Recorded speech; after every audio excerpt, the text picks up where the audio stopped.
जय मसीह की मेरे प्रियो। आज का हमारा विषय स्वर्ग के राज्य के बारे में है। तो चलिए हम वचन के द्वारा इस दृष्टांत के रहस्य को समझेंगे। हम देखेंगे मत्ती अध्याय 22 के दृष्टांत को। स्वर्ग का राज्य उस राजा के समान है जिसने अपने पुत्र का विवाह किया और उसने अपने दासों को भेजा कि निमंत्रित लोगों को विवाह के भोज में बुलाए, परंतु उन्होंने आना न चाहा। फिर उसने और दासों को यह कहकर भेजा, निमंत्रित लोगों से कहो, देखो मैं भोज तैयार कर चुका हूँ। मेरे बैल और पले हुए पशु मारे गए हैं और सब कुछ तैयार है। विवाह के भोज में आओ। परंतु वे उपेक्षा करके चल दिए, कोई अपने खेत को, कोई अपने व्यापार को। अन्य लोगों ने जो बच रहे थे उसके दासों को पकड़कर उनका अनादर किया और मार डाला। तब राजा को क्रोध आया और उसने अपनी सेना भेजकर उन हत्यारों का नाश किया और उनके नगर को फूंक दिया। तब उसने अपने दासों से कहा, विवाह का भोज तो तैयार है, परंतु निमंत्रित लोग योग्य नहीं ठहरे। इसलिए चौराहे पर जाओ और जितने लोग तुम्हें मिले सबको विवाह के भोज में बुला लाओ। अतः उन दासों ने सड़कों पर जाकर क्या बुरे क्या भले जितने मिले सबको इकट्ठा किया और विवाह का घर अतिथियों से भर गया। जब राजा अतिथियों को देखने भीतर आया तो उसने वहां एक मनुष्य को देखा जो विवाह का वस्त्र नहीं पहने था।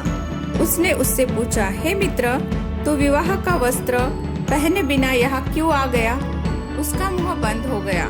तब राजा ने सेवकों से कहा, इसके हाथ पांव बांधकर उसे बाहर अंधियारे में डाल दो। वहाँ रोना और दांत पीसना होगा, क्योंकि बुलाए हुए तो बहुत है, परंतु चुने हुए थोड़े हैं। मेरे प्रियो, हमने दृष्टांत में देखा कि एक राजा है। वह राजा और कोई नहीं बल्कि हमारा परमेश्वर पिता है। और हम दृष्टांत में देखते हैं कि राजा के पुत्र का विवाह है। वह पुत्र हमारा प्रभु यीशु मसीह है। और हम आगे पढ़ते हैं कि राजा अपने दासों को, निमंत्रित लोगों को विवाह में शामिल होने के लिए बुलाता है। वह निमंत्रित लोग और कोई नहीं परंतु यहूदी लोग थे, जिन्होंने परमेश्वर के पुत्र के द्वारा जो अनंत जीवन की बुलाहट थी उसे अस्वीकार किया। और जो दास थे वह दास और कोई नहीं परंतु वह पुराना नियम से लेकर अब तक के भविष्यवक्ता थे। हम फिर वचन में देखते हैं कि कुछ लोगों ने दासों को पकड़कर उनका अनादर किया और मार डाला। मेरे प्रियो, हम देखते हैं कि पुराना नियम में जितने भी भविष्यवक्ता आए, लोगों ने उनको अपमानित किया और मार डाला। हम फिर वचन में पढ़ते हैं, राजा अपने सेवकों से कहता है, चारों चौराहों पर जाओ और जितने लोग तुम्हें मिले सबको विवाह भोज में बुला लाओ। फिर उन दासों को सड़कों पर बुरे भले जितने मिले सबको इकट्ठा किया और विवाह का घर अतिथियों से भर गया। मेरे प्रियो, यह दृष्टांत मैं जब भी पढ़ती हूँ तो मेरा मन प्रेम और आंसुओं से भर आता है, क्योंकि परमेश्वर ने हमारे जैसे लोगों को, जो हम मूर्ति पूजा में पड़े थे और नाना प्रकार की बुरी बातों में पड़े थे, हमारे परमेश्वर पिता ने हम जैसों पर दृष्टि की और अपने स्वर्ग के राज्य में प्रवेश दिया और अपने पुत्र के लहू के द्वारा हमारे अपराधों को क्षमा किया। मेरे प्रियो, जो भी प्रभु यीशु मसीह को ग्रहण करके उसके लहू का वस्त्र पहनकर स्वर्ग के विवाह भोज में शामिल हो सकता है।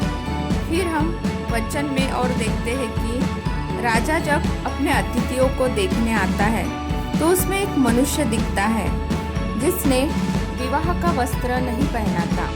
मेरे प्रियो, इन आयतों का यह अर्थ है कि जो भी राजा का पुत्र मीन्स प्रभु यीशु मसीह को ग्रहण नहीं किया, वह कभी स्वर्ग के राज्य में प्रवेश नहीं कर सकता। वह नरक का भागी होगा, क्योंकि मनुष्य की आत्मा स्वर्ग या नरक दोनों में से एक जगह उसे जाना ही है।